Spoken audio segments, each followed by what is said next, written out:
This is Geeks Keep You Running, Season 1, Episode 44. Brought to you by Piedmont Technical Experts. Hosted by Jonathan Beck. Fortifying your digital frontline, email, browser, malware, and data recovery strategies. This is Part 6 of 9 of our series on the CIS framework. Good morning, tech enthusiasts. You're tuning in to Geeks Keep You Running, brought to you by Piedmont Technical Experts. I'm Jonathan Beck, and today we're delving into Part 6 of our 9-part series on the CIS framework. In this episode, we're going to be talking about email and browser defense, malware protection, and data recovery. But before we dive in, let's recap why the CIS framework is crucial for businesses. The CIS framework provides a set of actionable controls designed to improve an organization's cybersecurity posture. It's about not just defending against threats, but also preparing for a recovery in case of an incident. We've already covered the basics in previous episodes, so now let's turn our attention to more specific areas of defense. First up, email and browser defense. These are your business's daily digital gateways, and they're also prime targets for cyber threats. Phishing attacks are a form of social engineering, where the target of the attack is actually the person sitting in the chair with the goal of gaining access to data, computer access, or even funds. There are general phishing attacks, such as a generic payment declined email or SMS text message, which I'm sure everyone listening has just about received one of those at this point. There is a harder to recognize form of phishing. It's called spear phishing. This is a more targeted attack and may involve other attacks behind the scene, such as hacking a business owner's email and then sending a message to an unsuspecting office manager to cut a check or to perform a wire transfer. It's always good to question the premise of an email.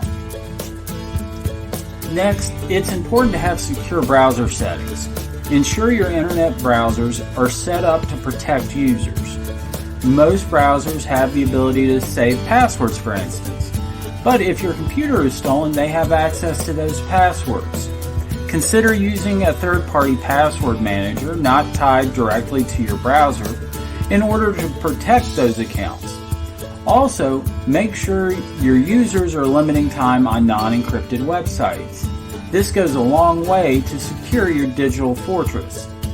Implement tools like geo-IP filtering and content filtering to limit access to sites that may not have good protections on them or are known hangouts for cyber criminals.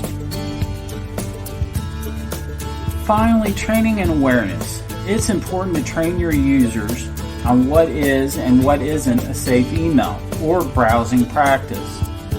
All software protections and add-ons in the world don't do much good if a user gives away the keys to the kingdom. Routine training and testing is vital to a strong cybersecurity practice. So some real-world examples here, one of which happened to me just the other day at the office. Got a phone call from someone that said they were from Windows, and they said I had a virus on my computer and they needed a remote in to clean it up. So bad luck for them that they called a tech guy. There were several warnings in the call message itself. First, they identified themselves as being from Windows. Windows is a product. The company is Microsoft. Second, Microsoft isn't going to contact you that you have a virus. Microsoft doesn't monitor your computer that way. When you get a call like this, my recommendation is to just hang up on them. Never give out personal information and don't grant that remote access that they're looking for. Another real-world example is a controller for a company received an email from the owner of that company asking for a wire transfer in order to secure a contract.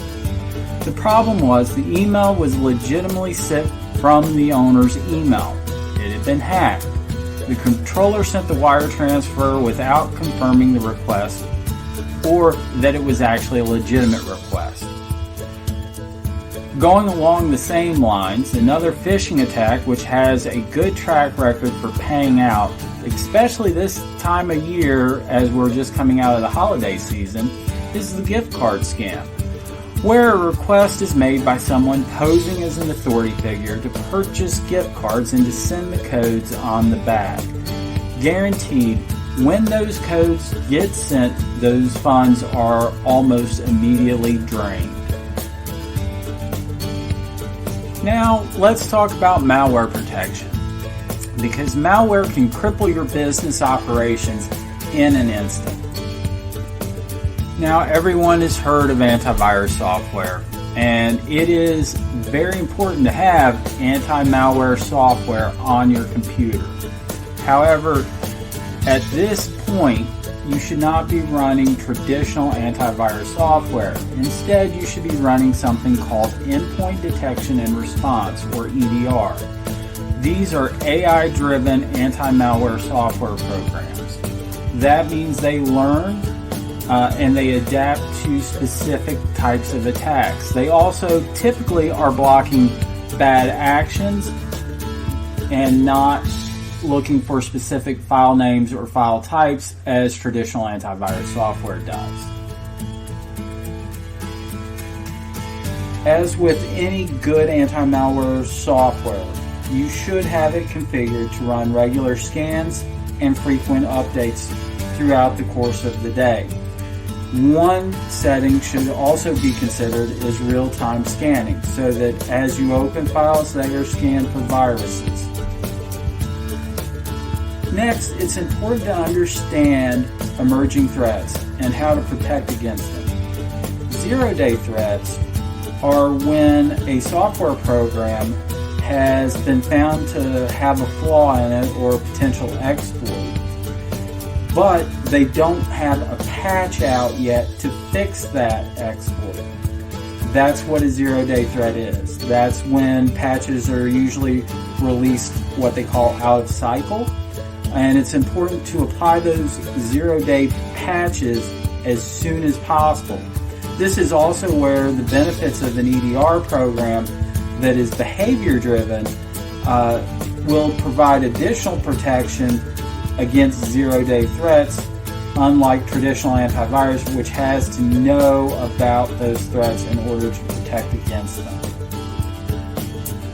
So to recap our section on malware protection, let's talk about some best practices. Number one, instead of running traditional antivirus software, we want to step up our cybersecurity game and run an endpoint detection and response program. There's a lot of those out there. They are not all the same. Definitely consult an expert in selecting the right one for you. The next item on the list is perform regular scans and updates of your antivirus or anti-malware software. And we want to understand our zero-day threats. We want to make sure we have a program that can address those zero-day threats like EDR programs. And when patches are released, we really need to get those applied in order to protect our machines and ourselves and our bank accounts from zero-day exploits. Moving on to segment 3, we're going to be talking about data recovery. When all else fails, your ability to recover your data can be the difference between a minor setback and a major crisis. Us IT guys, we love our abbreviations. There are two that I really want to talk about right now. That's RTO and RPO.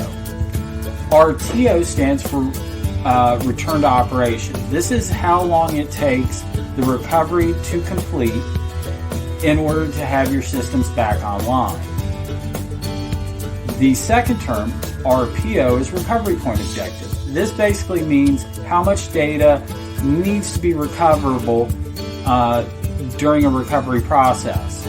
Or another way to look at it is how much data are you willing to lose in order to be back online? Those answers really have to be made by the decision makers in the business. It may be that you take a backup a day, and if you lose 1 or 2 days worth of data, depending on when the attack happened, that may be okay. Other people may need hourly backups and need to be back up within a few minutes of a attack. So their solution is going to look a lot different than someone who is only backing up daily. Backup solutions come in a lot of different flavors. The two most common types of backups are what they call file level backups, and the other type is called an image level backup. A file level backup would be very similar to like a Carbonite type solution. It is backing up individual files on your PC to the cloud, in my example, Carbonite's cloud. It could also be done to a local device within your office, or it could be at a remote office, that kind of thing. The other type of backup is an image level backup. It is taking a snapshot of the entire hard drive and creating a backup from that. There are pros and cons to both image level and file level backups.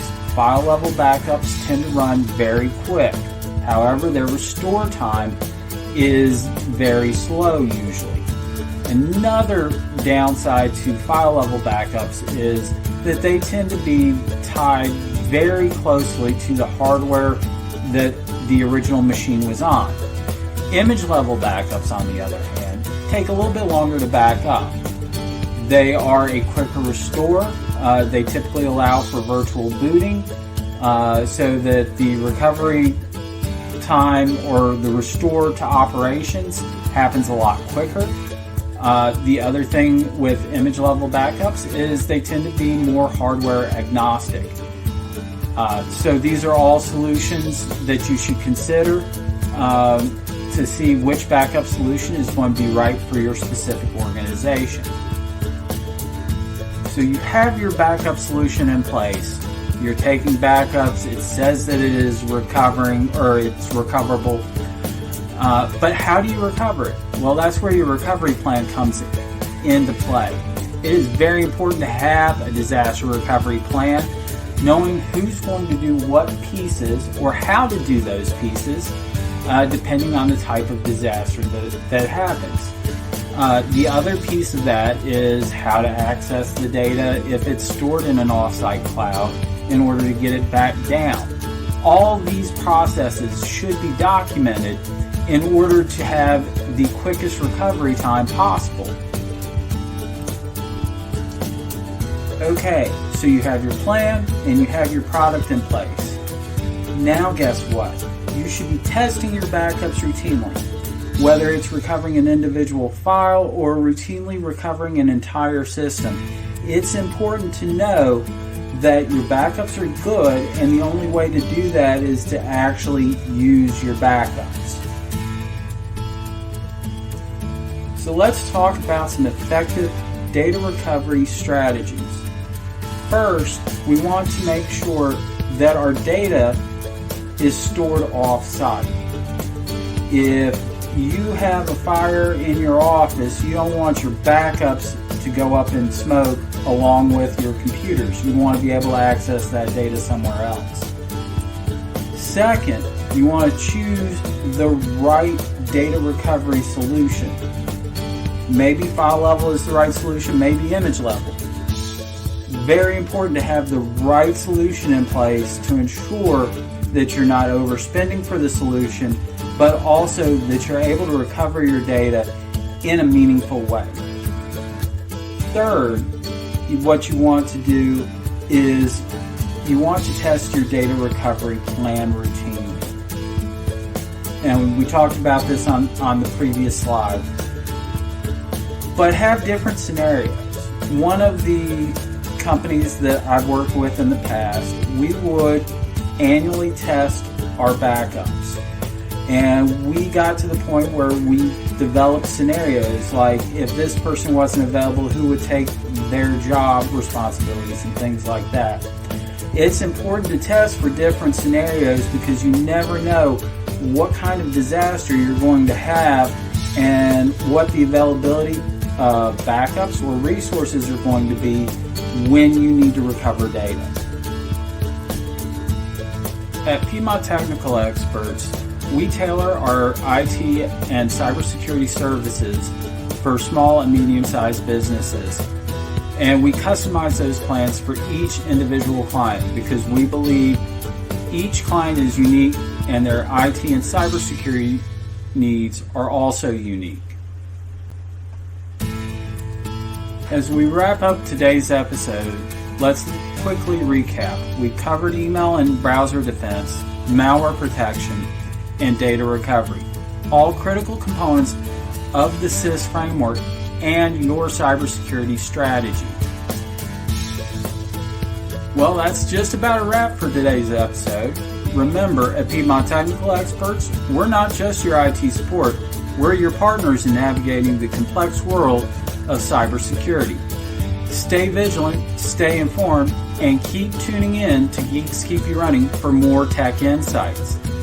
I'm Jonathan Beck, and I'll see you in our next episode where we'll be exploring network infrastructure management and network monitoring and defense as our series on CIS framework continues on. Until then, keep your digital life secure and running smooth. Thanks for joining us on Geeks Keep You Running. For more tech insights and support, visit us at PiedmontTechnicalExperts.com. Stay safe in the digital world, and if you like this content, please remember to like, share, and subscribe.